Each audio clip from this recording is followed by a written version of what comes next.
My mother-in-law hates me so much that she hired a woman to seduce my husband and destroy our marriage. I know this because the woman came to my house and confessed everything to me. But what my mother-in-law does not know is that this woman is my cousin, and the two of us have been recording every word that comes out of her mouth. For 3 months, I married Daniel a year ago. It was an arranged marriage. His family has money, mine has a last name that was convenient for them. For a business deal his mother doing. Mercedes organized everything. The church, the dress, the guest list, even the color of the napkins. What she did not organize was for her son to fall in love with me. Daniel and I started as strangers. We slept in separate rooms. We spoke to each other with courtesy. We sat together at family dinners and pretended. The first 2 months were exactly what Dua Mercedes wanted. A marriage of appearances, where she remained the most important woman in her son's life. But then Daniel started to change. First it was the small things. He would leave me a cup of coffee on the table before leaving for work, always with a napkin folded like a paper boat. He never told me why he did it, and I never asked. Then he started arriving home earlier. One day, he found me in the kitchen, trying to make a cake for my mother's birthday. And without saying anything, he started helping me. We ended up covered in flour, laughing like idiots at 11 at night. That was the first night we slept in the same room. Nothing happened.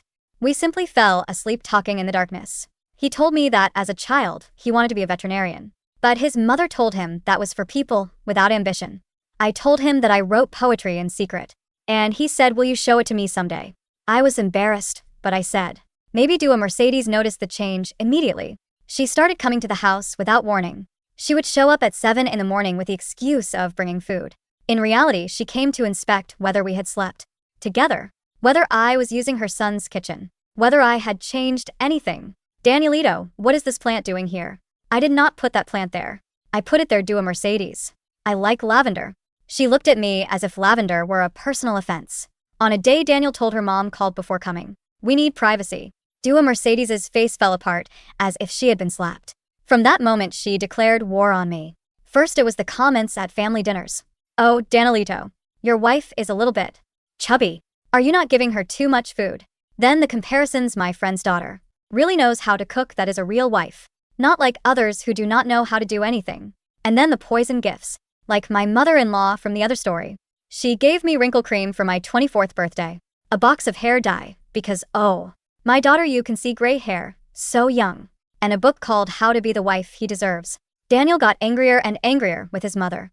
And this infuriated her because her plan was to separate me from him, not unite him more to me, so she changed her strategy. 3 months ago, a woman appeared at Daniel's work. Her name was Elena, tall, red-haired, exactly the type of woman that doing a Mercedes considered worthy of her son. She started reappearing at every company event, at every business lunch, always near Daniel, always smiling, always touching his arm. Daniel told me everything from the beginning. There is a new girl at the office who will not stop looking for me. He told me one night while we were having dinner. I wanted you to know I believed him, because Daniel had never lied to me. But Elena was persistent. She sent him messages. She left him coffee on his desk. She offered to stay late to help him. One afternoon, Elena showed up at my door. I opened it and saw her standing there with red eyes, as if she had been crying for hours. "You are Regina, right?" "Yes, who are you?" "I am Elena, and I need to tell you something." I let her in. She sat in my living room and stayed silent for a whole minute, looking at her hands. "Your mother-in-law hired me. She is paying me to seduce your husband. I have been doing it for 3 months. She told me that if I managed to get Daniel to kiss me, or send me a compromising message, she was going to use that to convince him to divorce you. She offered me a lot of money." Elena said, almost whispering. "At first I accepted because I needed it. But then I met Daniel, and he is a good person. Regina, truly a good person. He does not deserve for his own mother to do this to him." I stayed silent, processing. "And you do not deserve what she does to you." Elena continued, "I have seen the messages that Mercedes sends me. She tells me how to dress, what perfume to use, what to say to him. She sends me Daniel's schedule and tells me what time he arrives alone at the office, so I can find him without witnesses." I felt my blood boiling, but not with rage, but with something colder, more calculated. "Elena, I'm going to ask you a question, and I need you to answer me with the truth. Whatever you want. Would you be willing to continue pretending that you work for her, but actually work for me?" Elena looked at me surprised. And then I told her my plan. What Dua Mercedes did not know was that Elena was not a stranger. Elena was my first cousin. the daughter of my mother's sister. We grew up together until we were 12 years old. When her family moved to another city, we lost contact, and when we reconnected, she already had another last name, another look, and a completely different life.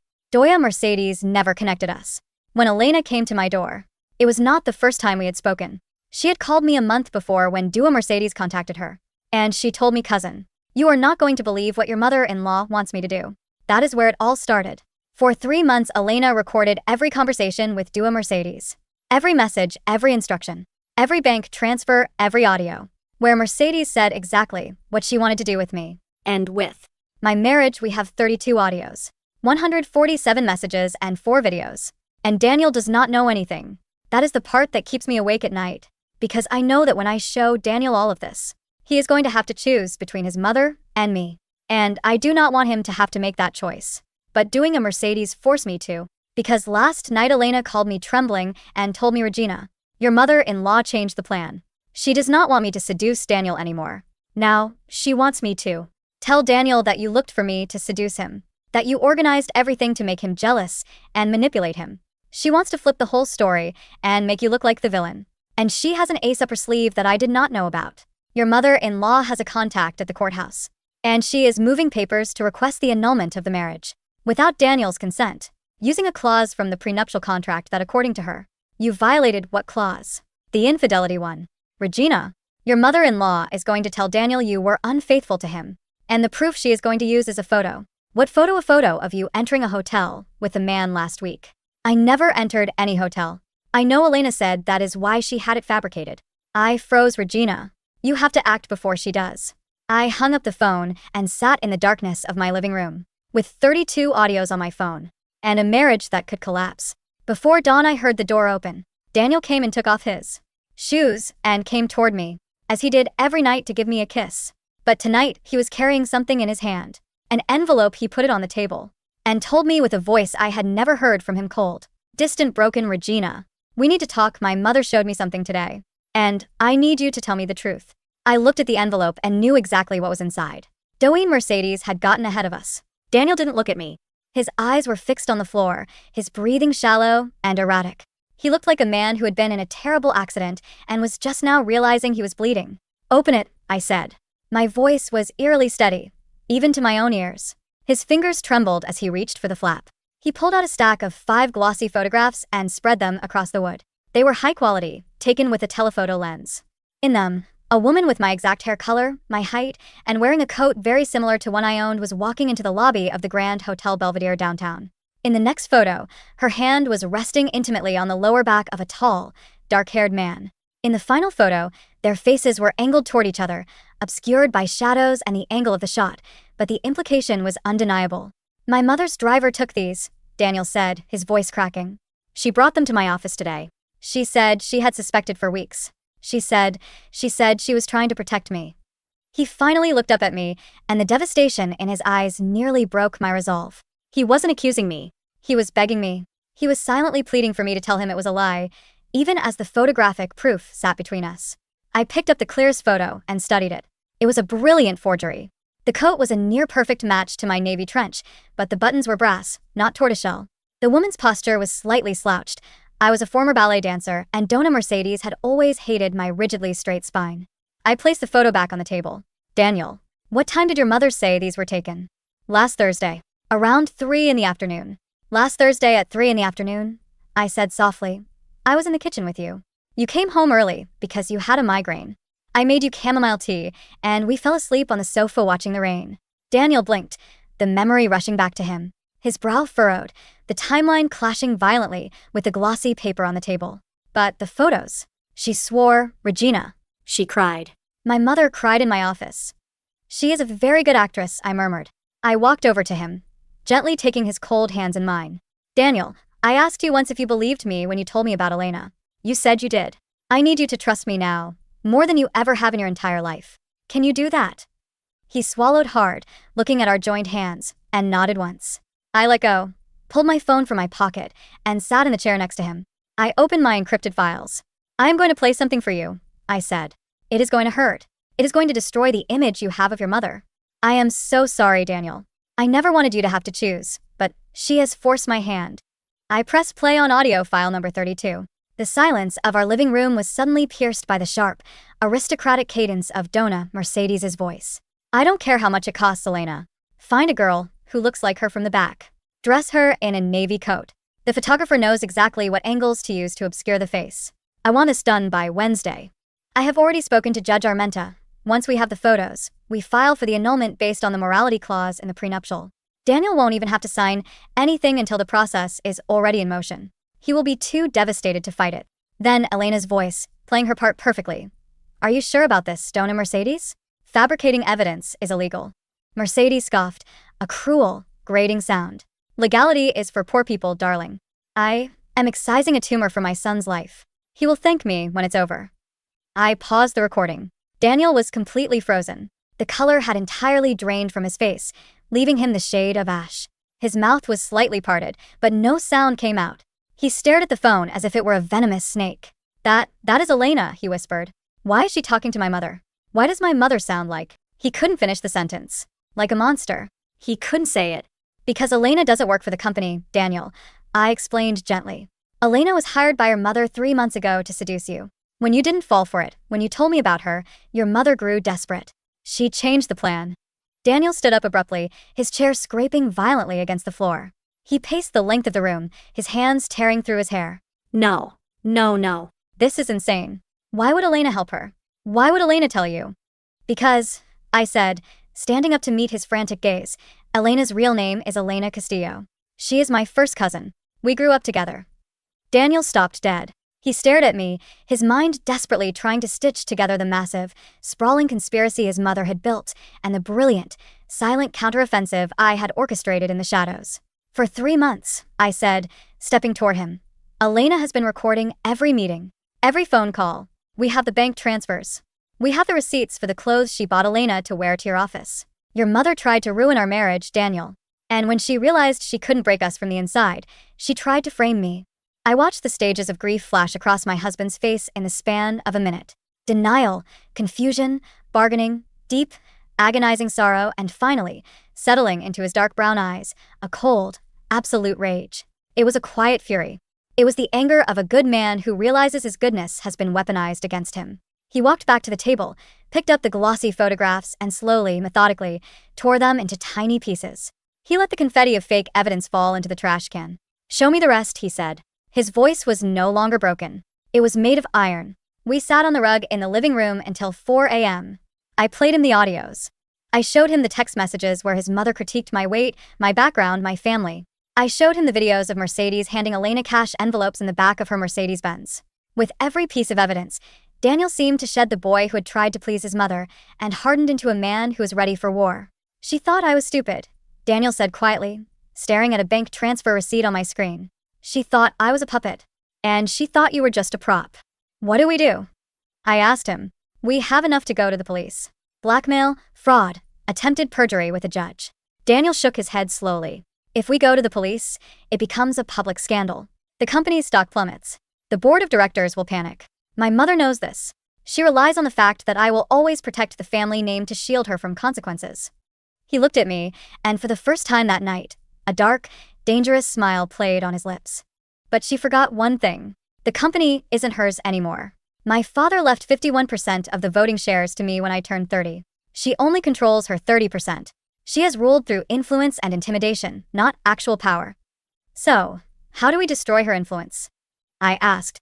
By giving her exactly what she wants, Daniel said softly. An audience. 3 days later, Donna Mercedes called. I was sitting next to Daniel on the sofa when her name flashed on a screen.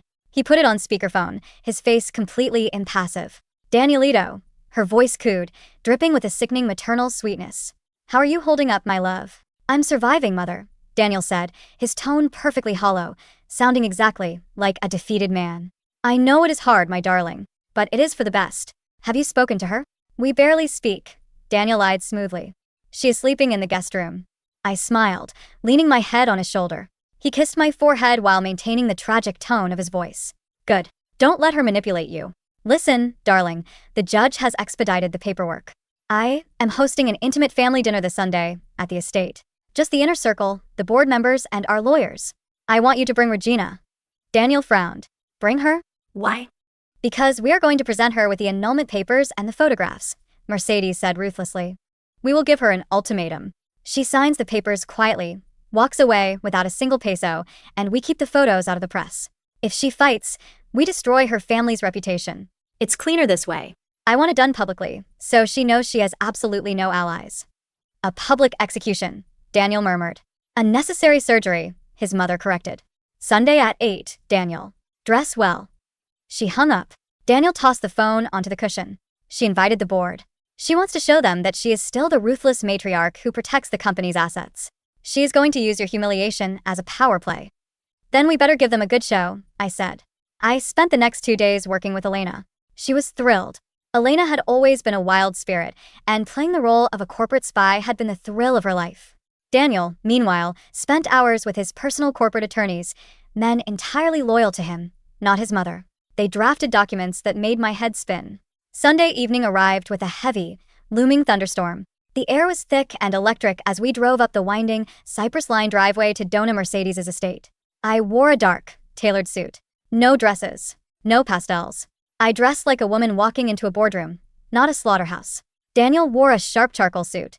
When we stepped out of the car, he didn't walk ahead of me. He took my hand, intertwining his fingers tightly with mine. Ready, he whispered. I was born ready to leave this house forever, I replied. A maid escorted us to the grand dining room. It was a massive, opulent space with a crystal chandelier and a mahogany table that sat 20. The room was already full. Dona Mercedes sat at the head of the table, wearing emerald silk, looking like a queen holding court. Around her sat her loyalists, 3 older members of the company's board, her personal attorney, and Judge Armenta, a greasy-looking man nursing a glass of scotch. When we entered, the room fell silent. Mercedes's eyes darted to our joined hands, and a flash of irritation crossed her face, but she quickly masked it with a look of tragic pity. Daniel, my boy, she said, standing up. Come, sit by me. I am fine here, mother, Daniel said, pulling out a chair for me at the opposite end of the table, before sitting beside me. The physical distance was a declaration of war, but Mercedes was too arrogant to see it. Very well, Mercedes said, waving her hand. The waitstaff immediately exited the room, closing the heavy double doors behind them. The click of the latch sounded like a vault locking. Mercedes didn't waste time with appetizers.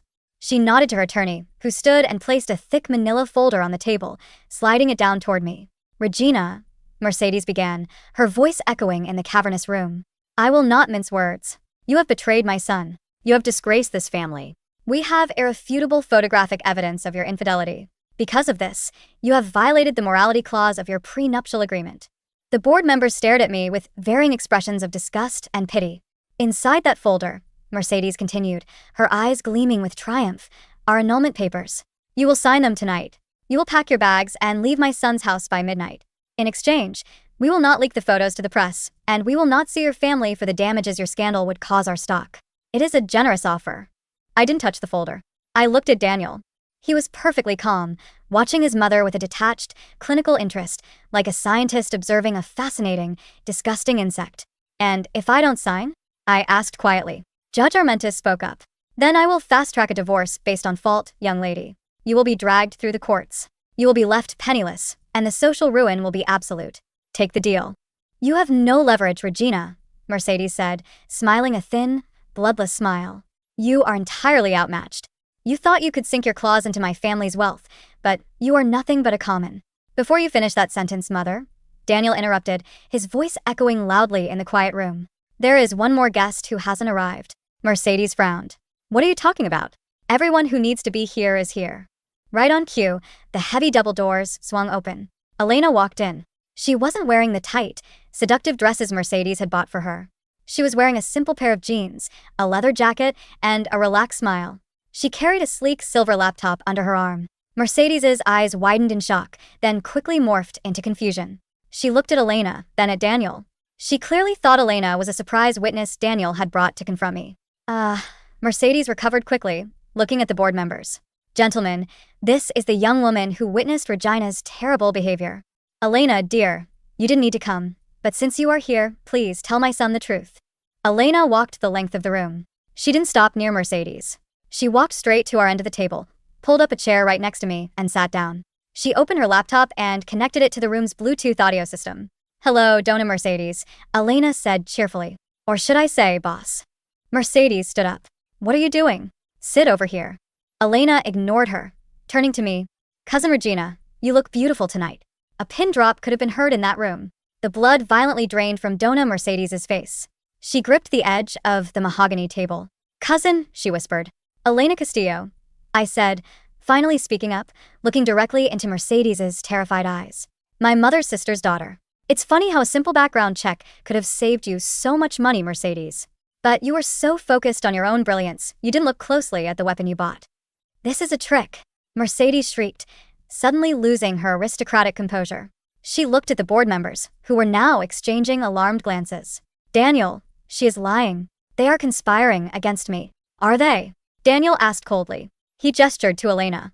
Elena pressed a button on her laptop. Suddenly, Mercedes's voice blasted through the hidden speakers of the dining room. I don't care how much it costs, Elena. Find a girl who looks like her from the back. I want this done by Wednesday. I have already spoken to Judge Armenta. Judge Armenta knocked over his glass of scotch. It shattered, liquor spilling across the wood, but nobody moved. The board members stared at Mercedes in absolute horror. Legality is for poor people, darling. I am excising a tumor from my son's life. Elena pressed the spacebar, pausing the audio. She clicked another file. A video projected onto the large smart screen behind Mercedes, a screen usually used for corporate presentations. It showed Mercedes sitting in her car, handing Elena a thick envelope of cash. Make sure you spill coffee on his shirt, then offer to help him dry it off. Mercedes's voice echoed from the video. I want his scent on you when he goes home to her. Turn it off, Mercedes screamed, scrambling for the screen as if she could physically tear the video down. Daniel, they doctored this. It's AI. It's fake. Daniel stood up. He didn't yell. He didn't have to. The sheer gravity of his presence silenced the room. Mother, Daniel said, and the words sounded like a curse. I've spent the last 3 days listening to 32 separate audio recordings of you conspiring to destroy my marriage. I have seen the bank transfers from the company's discretionary fund, which is embezzlement, by the way, used to pay for fake seduction and forged photographs. He turned his gaze to Judge Armenta, who was visibly sweating.